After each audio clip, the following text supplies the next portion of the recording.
Hello everyone, সবাইকে নিউরনট্রি AI weekly AI পডকাস্টের চতুর্থ পর্বে স্বাগতম।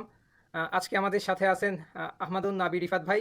আমি কথা না বাড়িয়ে সরাসরি রিফাত ভাইয়ের কাছে চলে যাচ্ছি। উনি আপনার একটু ইন্ট্রোডাকশন দিয়ে আপনি আজকের যে সেশনটা সেটা কাইন্ডলি শুরু করেন। হ্যাঁ, আমি আহমদুন নবী। আমি খুলনা ইউনিভার্সিটিতে ব্যাচেলর কমপ্লিট করছি ইলেকট্রনিক্স অ্যান্ড কমিউনিকেশন ইঞ্জিনিয়ারিং ডিসিপ্লিনে 2016 থেকে 20 পর্যন্ত। পরে আমি 2023-এ সাউথ কোরিয়াতে চোসান ইউনিভার্সিটিতে মাস্টার্স করছি 23 থেকে 25। আর 25 সেপ্টেম্বর থেকে আমি ট্রিনিটি কলেজ ডাবলিনে পিএইচডি শুরু করছি কম্পিউটার সায়েন্স ডিপার্টমেন্টে। আর আমার রিসার্চ ফোকাস হচ্ছে অপটিমাইজেশন ইন এজ কম্পিউটিং। এই হচ্ছে আমার ইন্ট্রোডাকশন। আর আজকের সেশন তো খুব সম্ভবত ডাবলিন বা আয়ারল্যান্ডে পিএইচডি অপরচুনিটি কিরকম, বা প্রফেসর কিভাবে খোঁজা যায়, ফান্ডিং অপরচুনিটি কিরকম, এসব নিয়েই। সো আমি কি এখন বলবো জি নাকি জি পিএইচডি? তো আমরা আসলে যাচ্ছি যে আমাদের নিউরনট্রির এই পডকাস্ট কিন্তু আমাদের দেশ বা দেশের বাইরে থেকে অনেক স্টুডেন্ট দেখে। তো শুধুমাত্র স্টুডেন্ট না, স্টুডেন্ট, রিসার্চার, জব হোল্ডার অনেকেই দেখে। তো আমরা এখান থেকে চেষ্টা করি প্রতি সপ্তাহে হায়ার স্টাডি বা রিসার্চ রিলেটেড পডকাস্ট করার, এবং এখানে চেষ্টা করি স্টুডেন্টদেরকে একটা proper A to Z guideline দেওয়ার। তো আপনার ইউনিভার্সিটি ইউরোপের ওয়ান অফ দ্য বেস্ট একটা ইউনিভার্সিটি, আর আয়ারল্যান্ডের একটা টপ ইউনিভার্সিটি হিসেবেই বিবেচনা করা হয়। তো বাংলাদেশে একটা হিউজ সংখ্যক স্টুডেন্ট আছে যারা ইউরোপে পড়াশোনা করতে চায় বা আপনার আয়ারল্যান্ডে যেতে চায়, যেহেতু আয়ারল্যান্ড ইংলিশ কান্ট্রি। তো আমরা আপনার কাছ থেকে ওটাই আশা করব, যাতে স্টুডেন্টরা আয়ারল্যান্ডের প্রসেসটা এ টু জেড জানতে পারে আর প্রপার গাইডলাইন আপনার কাছ থেকে পেয়ে যেতে পারে। বুঝতে পারছি। হ্যাঁ, আমার আসলে ওইরকম প্রপার স্লাইড বা প্রপার ওইরকম গাইডলাইন বানানো নাই, বাট আমি ভার্বালি বলি যে কি কি প্রসেস বা কি সেটা আমার জন্য সুবিধা হয়। সো ফার্স্ট অফ অল, সবার তো বিভিন্ন রকম তোমার থাকে, লক্ষ্য থাকে, যে কেউ কোনো দেশে সেটেল হতে চায়, বা কেউ কারো জাস্ট প্রিফারেন্স থাকে শুধু রিসার্চ করবে, সে ভালো রিসার্চার হবে এই জন্য পিএইচডি করে। সো এরকম অনেক লক্ষ্যই তো থাকে, বাট আমাদের দেশের তো সবার একটা কমন তোমার টার্গেট থাকে যে মানে অ্যাটলিস্ট একটা দেশে গিয়ে মোটামুটি সেটেল হওয়ার অপরচুনিটি থাকলে ভালো। এটা মোটামুটি রিসার্চ তো অবশ্যই যারা পিএইচডি করবে তারা তো অবশ্যই রিসার্চ নিয়ে সবারই তোমার থাকে, প্ল্যান থাকেই ভালো রিসার্চ করবে, বাট পাশাপাশি এটা। সো এই পয়েন্ট অফ ভিউ থেকে আয়ারল্যান্ড মোটামুটি একটা ভালো অপশন, কারণ এখন তো তোমার ইংলিশ স্পিকিং কান্ট্রি কয়টা, 4টা 5টা মনে হয়, ইউকে, ইউএসএ, তারপরে নিউজিল্যান্ড, অস্ট্রেলিয়া আর আয়ারল্যান্ড। সো অস্ট্রেলিয়া, সব দেশই তো বেশ ভালো, সবাই রিসার্চে বেশ ভালো করতেছে, বাট আয়ারল্যান্ডে হচ্ছে আয়ারল্যান্ডের ব্যাপারটা হচ্ছে যে আয়ারল্যান্ড ওইভাবে কখনোই ছিল না, মানে সবার লাইনলাইনতে ছিল না। ম্যাক্সিমাম সময় কেউ ওইভাবে জানতো না যে আয়ারল্যান্ড আসা যায় বা আয়ারল্যান্ডে ওইরকম রিসার্চ হয়। সো এই কারণে দেখা গেছে আয়ারল্যান্ডে একটা সুবিধা হচ্ছে যে আয়ারল্যান্ডে কারেন্টলি আমাদের আমাদের রিজিয়ন থেকে মানুষজন একটু কম কম্পারেটিভলি। সো সো এখানে হচ্ছে থাকার অপরচুনিটিটা একটু বেশি রিসার্চের পাশাপাশি। এটা এটা একটা প্লাস পয়েন্ট। আর একটা প্লাস পয়েন্ট তো ইংলিশ স্পিকিং কান্ট্রি হিসেবে আছেই, মানে ইউরোপের অন্যান্য জায়গায় করতে গেলে, পিএইচডি করতে গেলে নানান প্রবলেম হয়, এবং ইউরোপিয়ানরা ম্যাক্সিমাম মানে সবাই হচ্ছে তাদের ভাষা নিয়ে বেশ প্রাউড। ফ্রান্সের সবাই হচ্ছে ফ্রেঞ্চ ছাড়া কথা বলতে চায় না, স্প্যানিশ, ল্যাটিন আমেরিকাতেই তো মনে হয় ফ্রেঞ্চ, স্প্যানিশ এগুলোতে কথা বলে। সো ওরা ওদের নিজেদের ভাষা নিয়ে খুব প্রাউড হওয়ার কারণে ওরা হচ্ছে সবসময় চায় যে ওদের সাথে কাজ করবে তারা যেন তাদের ভাষায় কমিউনিকেট করে। সো এটা এটা একটা বেশ বড় ব্যারিয়ার হয়, কারণ ম্যাক্সিমাম স্টুডেন্টদের, পিএইচডি স্টুডেন্টদের ক্ষেত্রে হয় যে ম্যাক্সিমাম পিএইচডি স্টুডেন্টদের একটা ফ্যামিলি থাকে। সো তার ফ্যামিলির অন্যান্য মেম্বার যারা আছে তারা কি করবে, এগুলো চিন্তা করতে হয়। সো এই পয়েন্ট অফ ভিউ থেকে ইংলিশ স্পিকিং কান্ট্রিটা ভালো, রিসার্চ মোটামুটি সব জায়গায় খুব ভালোই হয়। সো এই পয়েন্ট অফ ভিউ থেকে আয়ারল্যান্ড মনে হয় একটু আগে আছে, এটা একটা ব্যাপার। আর পাশাপাশি হচ্ছে যদি এখানের অ্যাপ্লিকেশন প্রসেস বা মানে এখানে পিএইচডি করতে চাইলে কিভাবে করা যায়, এটা আমরা আলোচনা করি, সেই ক্ষেত্রে দেখা যাবে যে এখানে কিছু স্কলারশিপ আছে গভর্নমেন্ট থেকে দেয়, আইরিশ গভর্নমেন্ট স্কলারশিপ খুব সম্ভবত নাম, ওই রিসার্চ আয়ারল্যান্ড প্রোগ্রামের আন্ডারে এটা থাকে। সো ওইখানে অনেক সময় নিজে থেকে অ্যাপ্লাই করে পাওয়া যায়, বাট অ্যাকচুয়ালি প্রফেসরের রিকমেন্ডেশন ছাড়া স্কলারশিপ পাওয়াটা খুব টাফ, মানে ইউজুয়ালি হয় না আসলে। প্রফেসর রিকমেন্ড করলে তখনই ওই স্টুডেন্টদেরকে স্কলারশিপ দেয়। সো সেই ক্ষেত্রে মেইন পার্ট হচ্ছে তোমার প্রফেসর খোঁজা, তোমার রিলেটেড ফিল্ডে কে কে কাজ করতেছে খুঁজে তাদেরকে ইমেল করা। এই প্রসেসটা মোটামুটি আমাদের কোরিয়াতে সেম ছিল, ইউএসএ তেও সেম, ম্যাক্সিমাম কান্ট্রিতেই সেম। হ্যাঁ, এখানে একটা কারণ হচ্ছে ইউরোপে অনেক সময় দেখা যায় ইউরোপে তোমার পিএইচডি গুলার জন্য ওরা সার্কুলার দেয়, সো ওইখানে সবাই অ্যাপ্লাই করে, ওইখান থেকে হয়তো কল হয়। এই জন্য একসময় এরকম একটা ট্রেডিশন ছিল যে ইউরোপিয়ান কান্ট্রিতে অ্যাপ্লাই করলে প্রফেসরকে আর ইমেল করা লাগে না, মানে ডিরেক্ট অ্যাপ্লিকেশন পোর্টালে গিয়ে অ্যাপ্লাই করলেই হয়। বাট রিসেন্টলি তোমার পুরা ইউরোপেই, মানে সব জায়গায়, সম্ভবত ইউএসএর ঝামেলার কারণে সব জায়গায় চাপ অনেক বাড়ছে। সো দেখা যায় যে এক একটা যদি এরকম ওরা পাবলিশ করে যে ওকে রিক্রুটমেন্ট, যদি ওরা পাবলিশ করে যে একটা পিএইচডি ওপেনিং আছে বা 2টা আছে, দেখা যায় যে 200-300 এরকম অ্যাপ্লিকেশন চলে আসে। তখন কিন্তু আসলে তাদের ক্ষেত্রে ওই 200-300 অ্যাপ্লিকেশন সর্ট করে 10-15টা ফিক্সড করাটা খুব টাফ। জি, সো এই ক্ষেত্রে হয় কি যে ওরাও চিন্তা করে যে এটা ওদের জন্য কিন্তু একটা হিউজ প্রেশার যে 300টা সিভি দেখে ওরা হচ্ছে 20টা সিভি ফিক্সড করতেছে। মানে এটা এবং হ্যাঁ, সবাই তো মোটামুটি ব্যস্ত। সো এই কারণে ওরাও হচ্ছে এই জিনিসগুলো স্কিপ করতে চায়। সো এই কারণে ওরা হচ্ছে যেটা প্রিফার করে যে রিকমেন্ডেশন কারো যদি থাকে যে ধরো একটা প্রফেসরের সাথে আমি পরিচিত বা কোনো একজন কেউ পরিচিত সে বললো যে ওকে উনি বা ও প্রোফাইল ভালো ও আসতে চায়, সো ও হয়তো অ্যাপ্লাই করবে, ওর সিভিটা আপনি একটু কনসিডার করেন বা এরকম কিছু হয়তো বলে বা এখানে একটা কোশ্চেন আসতে পারে, যেমন মানে যেই প্রফেসর রিকমেন্ড করবেন উনি মানে আপনার আয়ারল্যান্ডের হতে হবে নাকি আয়ারল্যান্ডের বাইরে থেকে হলেও চলবে? না, এটা যে কেউ হতে পারে। ধরো যে এখানের ম্যাক্সিমাম প্রোগ্রামগুলো হচ্ছে একটু কম্বাইন্ড থাকে যে একজন প্রিন্সিপাল ইনভেস্টিগেটর থাকে, মানে প্রিন্সিপাল সুপারভাইজার থাকে আর কয়েকজন হচ্ছে কো সুপারভাইজার থাকে। সো দেখা যাচ্ছে যে কোনোভাবে তুমি যে রিক্রুট করতেছে প্রিন্সিপাল সুপারভাইজার তার সাথে তুমি কোনোভাবে রিলেটেড, বা দেখা যাচ্ছে অন্য কোনো দেশের একজন তার আন্ডারে পোস্ট ডক করে, সে হয়তো বললো যে ওকে আমার পরিচিত এরকম 4জন অ্যাপ্লাই করতেছে, সো তাদেরটা আপনি কনসিডার করতে পারেন। এটা এমন না যে সে মানে জাস্ট রিকমেন্ড করলেই হয়ে যাবে, সর্বোচ্চ এটা বলতে পারে যে আপনি কনসিডার করতে। তখন হয় কি যে ওই 300টার মধ্যে থেকে হয়তো সে এই 4-5টা সিভি রাখবে। সে যদি হয়তো 20 জনকে সিলেক্ট করে তাহলে এই 20 জনের মধ্যে হয়তো থাকবে। তারপর হয়তো সে আবার তার যে মানে প্রসেস আছে ইভালুয়েশন ইনিশিয়ালি ক্রাইটেরিয়া একটা আছে, স্ক্রিনিং ফেসে আর কি হ্যাঁ হ্যাঁ হ্যাঁ, একটা অ্যাডভান্টেজ পাওয়া যাবে। অ্যাডভান্টেজ পাওয়া যায় এই আর কি। হ্যাঁ, এটা একটা উপায়। আরেকটা উপায় হচ্ছে যে তোমার বা যে অ্যাপ্লাই করতেছে তার যদি অলরেডি প্রোফাইল ম্যাচ করে প্রফেসরের সাথে কোনোভাবে, সো সে যদি আগে থেকে নিজে থেকেই কন্ট্যাক্ট করতে পারে যে আমি এখানে ইন্টারেস্টেড, সো আমার এই ব্যাপারে বা আমার এই কাজের সাথে আপনার এই কাজ ম্যাচ করতেছে, সো আমরা ডিসকাস করতে পারি কিনা যে কি করা যায় বা এরকম। তো তখন এরকম ইমেল পাইলে প্রফেসরের মাথায় আগে থেকেই থাকতেছে যে ওকে এই ছেলেটার হয়তো কাজ আমার সাথে ম্যাচ করে, তাহলে ওর সিভিটা আমি একটু দেখি। সো এটা আরেকটা প্রসেস যেটা আমরা যারা সাধারণ তারা আমরা এটা ফলো করি যে আগে ইমেল করি। বাট একটা সময় ছিল যখন ইউরোপে খুব একটা এরকম ইমেল করা লাগতো না। বাট এখন হচ্ছে যেহেতু অনেক অ্যাপ্লিকেন্ট বাড়ছে, সো ইনিশিয়াল যে স্ক্রিনিং প্রসেস আছে সেখানে জাস্ট সেটা পাস করার জন্য হইলেও একটা এরকম ইমেল করলে ভালো। তো সেই পয়েন্ট অফ ভিউ থেকে ফার্স্টেই সবার উচিত যে আসলে যে ফিল্ডে আসতে চায় সেই ফিল্ডে কোন ইউনিভার্সিটিতে কতজন প্রফেসর আছে সবাইকে রিচ করা। এই ক্ষেত্রে আয়ারল্যান্ডে একটা আরেকটা সুবিধা আছে যেটা হচ্ছে আয়ারল্যান্ডের ফান্ডিং গুলা একটা সেন্ট্রাল একটা অর্গানাইজেশনের থ্রুতে আসে। মানে ফর এক্সাম্পল কেউ ডিস্ট্রিবিউশন সিস্টেম, তারপরে কমিউনিকেশন, তারপর হচ্ছে স্মার্ট সিটি, আইওটি এগুলো নিয়ে কাজ করতে চায়। সো এই সবগুলোর জন্য একটা কমন অর্গানাইজেশন আছে যারা ফান্ডিং দেয়, ওইটাকে বলা হচ্ছে কানেক্ট সেন্টার। সো ওই কানেক্ট সেন্টারের ওয়েবসাইটে গেলেই সবাই হচ্ছে ডিটেলসটা পাবে যে ওকে এই কানেক্ট সেন্টারের এই ডিস্ট্রিবিউশন যেই পার্টটা আছে ডিস্ট্রিবিউশনে এই প্রফেসর কাজ করে। সো সেই ক্ষেত্রে একটু মানে ইউজুয়ালি আমরা যা করি যে ইউনিভার্সিটির থ্রুতে প্রফেসর খুঁজি, মানে প্রফেসর ইউনিভার্সিটির ওয়েবসাইটে গিয়ে প্রফেসর বের করে তারপর অ্যাপ্লাই করি। বাট এখানে এরকম সর্ট করাই আছে যে ওকে কানেক্ট সেন্টারের আন্ডারে এই কটা প্রফেসর আছে, এই কানেক্ট সেন্টারে এজ কম্পিউটিং নিয়ে এই কটা প্রফেসর কাজ করে, এই তার নাম তার প্রোফাইল দেখে কি কাজ করে এটা দেখে ইমেল করা যায়। সো এরকম হচ্ছে আমি তো এজ কম্পিউটিং নিয়ে কাজ করি, আমি কানেক্ট সেন্টার জানি।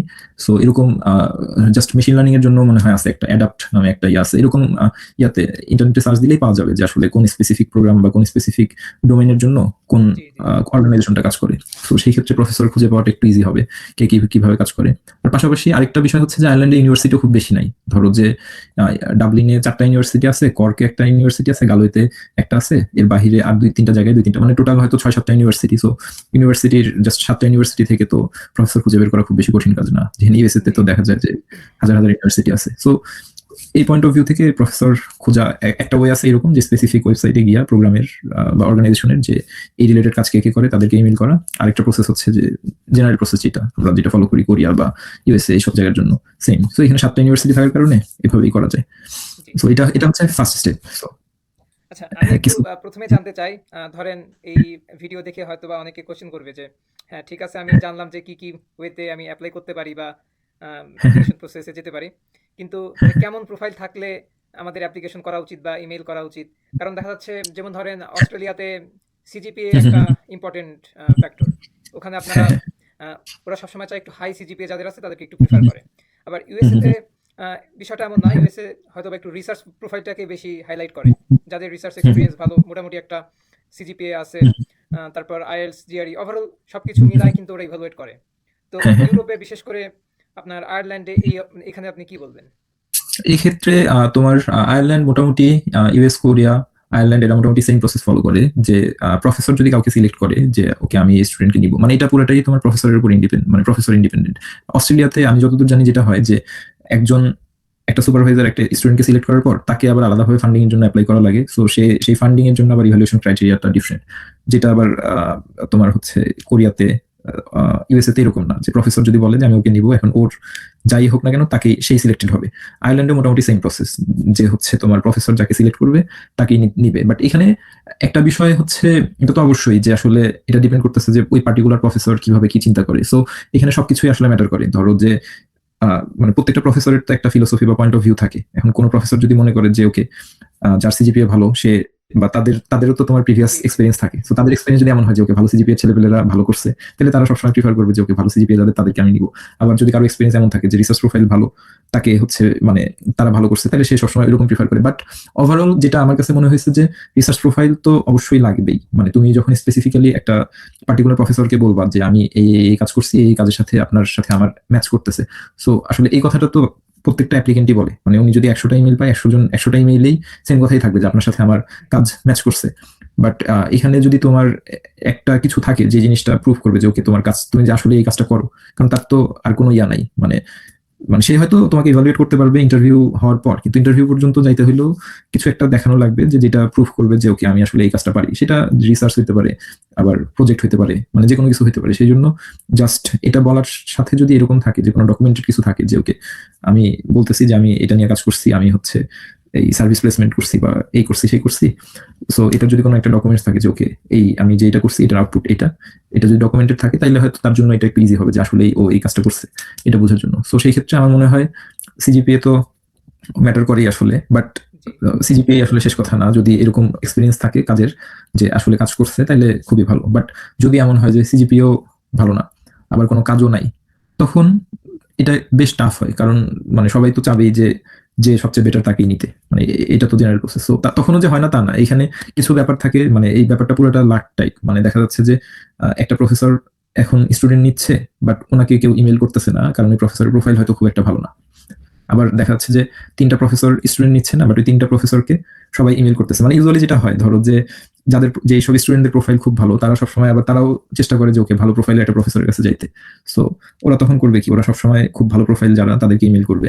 সো সেই ক্ষেত্রে দেখা যাচ্ছে আবার ওই প্রফেসর স্টুডেন্ট নিবে না। এবার ভালো প্রোফাইলের যে প্রফেসর, আরেকটা প্রফেসর নতুন প্রফেসর, ওনার প্রোফাইল এখনো হয়তো অতটা ভালো হয় নাই, সো সে হয়তো স্টুডেন্ট নিবে, বাট তাকে যাদের প্রোফাইল খুব ভালো তারা ইমেল করতেছে না। সো তখন যে স্টুডেন্ট নিবে তার সে তো নিবে কিভাবে, যে তার কাছে যতজন আসছে তার মধ্যে যে বেটার।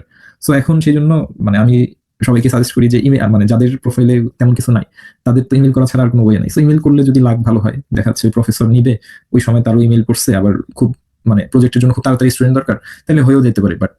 বাট অবশ্যই প্রোফাইল যত ভালো হবে, সিজিপিএ যত ভালো হবে, তত রিফাত ভাই আমি আপনাকে কোশ্চেন করি, তাহলে আপনি আনসার করলে আপনার জন্য আরো সুবিধা হবে। তো যেমন আমি যদি একটু বলি, ধরেন কেউ যদি অস্ট্রেলিয়াতে যায়, সেক্ষেত্রে অস্ট্রেলিয়াতে ব্যাচেলর বা মাস্টার্সের ফান্ড পাওয়া কিন্তু খুবই টাফ। অস্ট্রেলিয়াতে সাধারণত যাদের মাস্টার্স কমপ্লিট আছে তারাই কিন্তু যেতে পারে। আবার ইউএস এর কথা যদি চিন্তা করেন, ইউএসএ তে কিন্তু বিএসসি কমপ্লিট করে যাওয়া যায় সরাসরি, মাস্টার্স ইন্টিগ্রেটেড পিএইচডি করা যায় বা ডিরেক্টলি পিএইচডি করা যায়। আর যদি কোরিয়ার কথা একটু চিন্তা করি, কোরিয়াতে কিন্তু ব্যাচেলর শেষেই অনেক অ্যাভেলেবল স্টুডেন্ট মাস্টার্স করার জন্য কিন্তু আসে। মানে কোরিয়া এই সুযোগটা অনেক বেশি দেয় মাস্টার্সের জন্য। তো আয়ারল্যান্ডের ক্ষেত্রে বিষয়টা কি? আয়ারল্যান্ডের ক্ষেত্রে কি মাস্টার্সে কোনো স্কলারশিপ আছে বা নাকি পিএইচডি? আয়ারল্যান্ডে তোমার একটা বিষয় হচ্ছে যে ওরা একটা মাস্টার্স করে, যেটা হচ্ছে তোমার মাস্টার্স বাই রিসার্চ। ওইটা ইউজুয়ালি 2 বছরের হয়। সো এটাতে প্রফেসররা ফান্ডিং করে, এবং এখানে একটা ভালো জিনিস হচ্ছে যে ওদের ফান্ডিংটা সেম থাকে। পিএইচডিতেও যেমন ফান্ডিং করে, ইউজুয়ালি মাস্টার্স বাই রিসার্চে যারা আসে সেম ফান্ডিং করে। যেমন আমরা কোরিয়াতে যারা করছি, আমাদের দেখা যায় ফান্ডিং কিন্তু ভ্যারি করে। মাস্টার্সে একরকম ফান্ডিং, পিএইচডিতে একরকম ফান্ডিং। বাট আয়ারল্যান্ডে হচ্ছে, আয়ারল্যান্ডের ইউজুয়াল ফান্ডিং যেটা, সেটা হচ্ছে তোমার ইয়ারলি 25,000 ইউরো ওরা দেয়, ট্যাক্স ফ্রি। এখানে কোনো ট্যাক্স দেওয়া লাগে না। সো যারা মাস্টার্স বাই রিসার্চ আসে, মোস্ট অফ দ্য কেস তারাও মোটামুটি সেম ফান্ডিংই পায়। সো এটা একটা আছে, বাট এটা খুবই লিমিটেড। মানে মানে দেখা যাচ্ছে যে প্রতি বছর হয়তো 20 জন বা 30 জন এরকম, এমন না যে অনেক বেশি।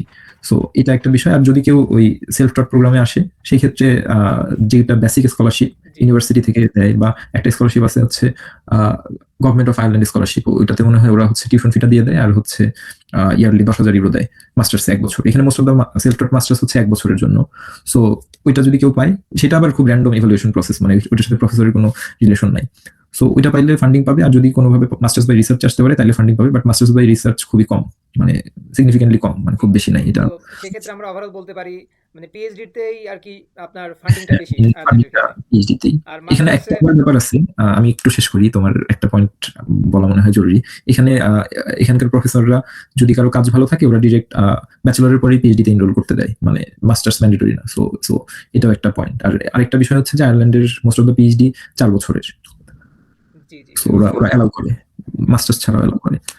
আচ্ছা, আরেকটা কোয়েশ্চেন আছে, যেমন ধরেন আম কোরিয়াতে কারো যদি আইএলটিএস স্কোর 6 বা তার উপরে থাকে তাহলেও কিন্তু সে এপ্লাই করতে পারে। আবার ইউএস এর দিকে সচরাচর 6.5 দরকার হয়। তো আয়ারল্যান্ডের ক্ষেত্রে আপনার আইএলটিএস এর স্কোরটা কেমন দরকার হয়? আর সিজিপিএ এর কথাও যদি বলি, মানে ওরা হ্যাঁ, কি মডারেট সিজিপিএ থেকেই প্রিফার করে, নাকি ওখানে আবার হাই সিজিপিএ দরকার হয় অস্ট্রেলিয়ার মতো? না, আয়ারল্যান্ডে তোমার হচ্ছে মডারেট সিজিপিএ ওরা হচ্ছে একসেপ্ট করে। মানে আয়ারল্যান্ডের পুরাটাই তোমার হচ্ছে আসলে প্রফেসর বেসড। মানে আর এখানে আরেকটা বিষয়, তোমার হচ্ছে এখানে আইএলটিএস এর জন্য ওইরকম কোনো রিকোয়ারমেন্টস নাই। মানে রিকোয়ারমেন্টস নাই বলতে একটা বেস কিছু নাই যে তোমার 6.5 বা ভালো ইউনিভার্সিটি দেখে 7 হইলে তুমি খুব ভালো একটা প্রিফারেন্স পাবা যে আইএলটিএস স্কোর বেশি, ওইরকম না। প্রফেসর তোমাকে সিলেক্ট করার পর ইউজুয়ালি প্রফেসররা বলে দেয় যে ওকে তুমি এখন দেখো অ্যাপ্লিকেশন ক্রাইটেরিয়া কি কি। এখন ভার্সিটিতে যেটা অ্যাপ্লিকেশন ক্রাইটেরিয়া ওইটা যদি সে ফুলফিল করতে পারে তাইলেই হচ্ছে। সো এটা ইউজুয়ালি 6.5 খুব সম্ভবত মোটামুটি সব ভার্সিটিতেই 6.5। সো 6.5ও যেরকম ওয়েট ক্যারি করে, আয়ারল্যান্ডের ক্ষেত্রে 7, 7.5 তো সেম ওয়েট ক্যারি করে। কারণ প্রফেসররা ইয়া দেখে না, মানে আইএলটিএস স্কোর পর্যন্ত ওরা দেখে না। ওরা ম্যাক্সিমাম ক্ষেত্রে ওরা ইন্টারভিউ সবকিছু নেওয়ার পরে যদি ফাইনালি সিলেক্ট করে তখন বলে যে ওকে তুমি হয়তো লিঙ্ক পাঠিয়ে দেয় যে ওকে আমার ইউনিভার্সিটির রিকোয়ারমেন্টস এর ওয়েবসাইট এটা, এখানে গিয়ে তুমি যা যা রিকোয়ারমেন্টস আছে ওগুলো ফুলফিল করে অ্যাপ্লাই করো। সো 6.5 বলা যায় ওই পয়েন্ট অফ ভিউয়ে। আহ, জি। আর আরেকটা কোশ্চেন হচ্ছে, যেমন ধরেন ইউএসএ তে অনেকে সেন্ট্রালি অ্যাপ্লাই করে, মানে প্রফেসর ম্যানেজ না করেই সেন্ট্রালি অ্যাপ্লাই করেও কিন্তু ফুল ফান্ড স্কলারশিপ পেয়ে থাকে পিএইচডি তে। তো এই ধরনের প্রসেসে দেখা যায় যে সেন্ট্রালি অ্যাপ্লাই করার পরে পরবর্তীতে হয়তো বা কোনো প্রফেসর ভালো লাগলে কোনো ক্যান্ডিডেটকে ডেকে নেয় বা ইন্টারভিউতে নিয়ে নেয়, কল করে। তো আয়ারল্যান্ডের ক্ষেত্রে কি বিষয়টা এমন, মানে কেউ যদি সেন্ট্রালি অ্যাপ্লাই করে সেক্ষেত্রে কি তার চান্স থাকবে, নাকি এটা রিকমেন্ডেড? এটা আমি হচ্ছে এটা প্রথমেই যেটা বলছি যে সেন্ট্রালিও অ্যাপ্লাই করা যায়। ধরো যে ওরা সার্কুলার দিছে যে এখানে এই কটা অ্যাপ্লিকেশন আছে, বাট সেন্ট্রালি অ্যাপ্লাই করলে যেটা হয় যে মানে জাস্ট তোমাকে ইন্টারভিউয়ে ডাকার প্রবাবিলিটিটা অনেক কমে যায়। সো অ্যাপ্লাই করার পর এটা বেটার যে হচ্ছে তুমি ওই ওই যে পোস্টে বা যে পিএইচডি প্রজেক্টে অ্যাপ্লাই করছো সেই প্রজেক্টের যিনি সুপারভাইজার তার সাথে যদি পার্সোনালি কোনোভাবে কানেক্ট মানে কথা বলা যায় ইমেইলের মাধ্যমে যে এই আমি অ্যাপ্লাই করছি এই ব্যাপার, তাইলে একটু তোমার ডাক পাওয়ার প্রবাবিলিটিটা চান্সটা বেশি। বেশি কিন্তু থাকে। না হলে আসলে খুব টাফ। আচ্ছা, আরেকটা ইনফরমেশন দরকার। যেমন ধরেন কোরিয়াতে যেটা হয় যে অনেক ইউনিভার্সিটিতেই আপনার পারফরমেন্সের উপরে অনেক সময় স্টিপেন্ড নির্ভর করে স্টুডেন্টদেরকে। দেখা যাচ্ছে একটা স্টুডেন্ট খারাপ পারফর্ম করতেছে, তার ফান্ড অর্ধেক কমে যায়। তো হ্যাঁ, আমি রিসেন্টলি শুনলাম ইউএসএ তেও নাকি এই ধরনের বিষয়গুলো হচ্ছে বিভিন্ন ইউনিভার্সিটিতে। তো দেখা যাচ্ছে একটা হ্যাঁ, ল্যাবে মানে এক একজন স্টুডেন্টের সাথে আরেকজন স্টুডেন্ট আসলে কম্পেয়ার হয় না, মানে প্রত্যেকের স্যালারিটা ডিফারেন্ট, এটা বেসড অন পারফরমেন্স হিসাবে হয়তো কাউন্ট হয়। তো সেক্ষেত্রে আপনার আয়ারল্যান্ডে কি এমন হয়, নাকি আয়ারল্যান্ডে ফিক্সড কোনো ক্রাইটেরিয়া ফলো না, করে? আয়ারল্যান্ডে হচ্ছে তোমার মোস্ট অফ দ্য কেস সবার স্যালারি ফিক্সড। মানে যে যে ডিপার্টমেন্টে আসুক পিএইচডি স্টুডেন্টদের সবার স্যালারি হচ্ছে ইয়ারলি 25,000 ইউরো। ভালো করলেও 25, খারাপ করলেও 25। এখন যদি কোনো কারণে এমন হয় যে প্রফেসর তোমাকে আর রাখতেই চাচ্ছে না, তো সেটা একটা ডিফারেন্ট কেস। বা প্রফেসরের সাথে কোনো একটা পার্সোনাল কোনো ঝামেলা হয়েছে, সেটা ডিফারেন্ট কেস। বাট আরেকটা বিষয় হচ্ছে এদের কালচারটা বেশ রিল্যাক্সড। মানে তুমি তো কোরিয়াতে আসো, আমিও কোরিয়াতে ছিলাম। কোরিয়ার কালচারটা বেশ তোমার বেশ প্রেশারের মধ্যে আমাদের থাকা লাগছে। বাট এখানে পাবলিকেশন নিয়ে ওরা বেশ রিল্যাক্সড, মানে এনাফ টাইম দেয় কাজ করার জন্য। সো ফান্ডিং খুব একটা ইস্যু হয় না এখানে। ইউজুয়ালি সবার ফান্ডিং সেম থাকে। আচ্ছা, তো এবার আমি আরেকটা কোশ্চেন করি। তো আয়ারল্যান্ডে আপনার আপনার ওয়ার্ক লাইফটা কেমন? যেমন ধরেন কোরিয়াতে দেখা যায় যে প্রফেসররা আসলে চায় যে তার স্টুডেন্ট সকালে আসুক এবং রাতে যাক, মানে ল্যাবে যতটা সময় দিক ততই ভালো তার জন্য। আয়ারল্যান্ডে বিষয়টা কেমন? মানে ওইখানেও কি প্রফেসররা সবসময় চায় যে না, স্টুডেন্টরা ল্যাবে থাকুক, নাকি রিমোটলি কাজ করতে পারে? না, আয়ারল্যান্ডের হচ্ছে তোমার ওয়ার্ক কালচার বেশ রিল্যাক্সড। আমি মনে হয় আসার আগে আমি দেখছিলাম যে আমি তো কোরিয়াতে ছিলাম, সো আমি তো এই প্রসেসের মধ্যে ছিলাম যে আসলে অনেকক্ষণ ল্যাবে থাকা লাগে বা এরকম যে ব্যাপারগুলো। সো এই কারণে আমি আসার আগে একটু খোঁজ খবর নিছি। তখন আমি দেখলাম যে তোমার ওয়ার্ক লাইফ ব্যালেন্সে মনে হয় ওয়ার্ল্ডে এখন আয়ারল্যান্ড সেকেন্ড। ফার্স্ট মনে হয় নিউজিল্যান্ড আর সেকেন্ড হচ্ছে আয়ারল্যান্ড। সো এরা এসব নিয়ে খুব একটা মাথা ঘামায় না। এদের ধরো উইকলি বা মান্থলি বা বাই উইকলি 2 উইকস একটা করে মিটিং থাকে জাস্ট। এবং মিটিংটাও বেশ রিল্যাক্সড মিটিং হয়। মানে খুব বেশি প্রিপারেশন নেওয়া লাগে না, জাস্ট গিয়া ফর্মালি বলা বা ইনফর্মালি বলা যে আমি এই করছি, জি, জি। নেক্সট এই করবো। সো এরকম আর প্রেশার নাই মোস্ট অফ দ্য কেসে। বাট দুই একজন তো থাকেই আসলে সব জায়গায় আর যে আর ধরেন পিএইচডিতে আপনি প্রথমেই হয়তো মেনশন করছিলেন যে এখানে প্রায় 4 বছর সময় লাগে। তো হ্যাঁ, হ্যাঁ, কোরিয়াতে হ্যাঁ, বা ইউএসএ তে যেটা দেখা যায় যে প্রফেসরদের উপর অনেক সময় গ্রাজুয়েশন টাইমটা নির্ভর করে। যেমন আমার নিজের কালেজটি আমার ল্যাবেই আমার প্রফেসরের অনেক স্টুডেন্ট আছে যারা 10 বছর, 13 বছর, 14 বছর ধরে পিএইচডি করতেছে। তো হ্যাঁ, আর মানে 7-8 বছর তো এটা খুব কমন সিনারিও। মানে হ্যাঁ, হ্যাঁ, আয়ারল্যান্ডে হ্যাঁ। কি এমনটা হতে পারে, নাকি 4 বছর এটাই ম্যাক্সিমাম? না, আয়ারল্যান্ডে এটা কমন সিনারিও না। আয়ারল্যান্ডে হচ্ছে ইউজুয়ালি সবাই ৪ বছরের মধ্যেই কমপ্লিট করে। মানে এদের মেক্সিমাম ইউনিভার্সিটিতেই মানে ইউজুয়ালি কমপ্লিট করতে না পারার মেইন কারণটা কি হইতে পারে? তোমার আমাদের কোরিয়াতে বা ইউএসএ তে সবগুলো ল্যাবেই আলাদা, আলাদা ক্রাইটেরিয়া থাকে যে তুমি পিএইচডি করতে হইলে তোমার ৫ টা কি 1 পেপার থাকতে হবে বা ২ টা বা ৩ টা এরকম একেক প্রফেসরের একেক রকম ক্রাইটেরিয়া থাকে। সো এই ক্রাইটেরিয়া ফুলফিল করলেই সে পিএইচডি করতে পারবে। বাট আয়ারল্যান্ডে এরকম কোনো ফিক্সড ক্রাইটেরিয়া নাই যে তোমার এটা করতেই হবে। বাট মানে পিএইচডি করলে তো পেপার যত বেশি হবে বা মানে এই টাইপের কাজ বা প্রজেক্ট যত ভালো হবে তত নেক্সট লাইফের জন্য ভালো। বাট ওই যে জি, ৪ বছরের বেশি ইউজুয়াল কেসে লাগে না। বাট ২-১ টা এক্সেপশন থাকতে পারে। বাট ইউজুয়ালি ৪ বছরের বেশি লাগে না। জি। তো আজকের এই সেশনটি থাকছে এই পর্যন্তই। আমরা আয়ারল্যান্ডের এই সেশনের মাধ্যমে জানতে পারলাম কিভাবে মাস্টার্স বা পিএইচডি তে আয়ারল্যান্ডে যাওয়া সম্ভব এবং ট্রেডিশনাল অ্যাপ্রোচ গুলা কি বা কোন ধরনের মাধ্যমে আমরা সহজেই আয়ারল্যান্ডে যেতে পারি। আর আরো জানলাম যে আয়ারল্যান্ডের ওয়ার্ক ব্যালেন্সটা কেমন কম্পেয়ার টু কোরিয়া বা ইউএস বা অন্যান্য দেশের তুলনায়। আর সবকিছু মিলিয়ে হয়তো বা অনেককেই আজকের এই সেশনটি সাহায্য করবে আয়ারল্যান্ডে আসার জন্য। তো পরবর্তী কোনো ভিডিওতে আবার আমরা আয়ারল্যান্ডের আরো বিস্তারিত বিষয় নিয়ে আলোচনা করব। তো আজকের মতো আমরা সেশনটি এখানে শেষ করছি। সবাই ভালো থাকবেন। আল্লাহ হাফেজ।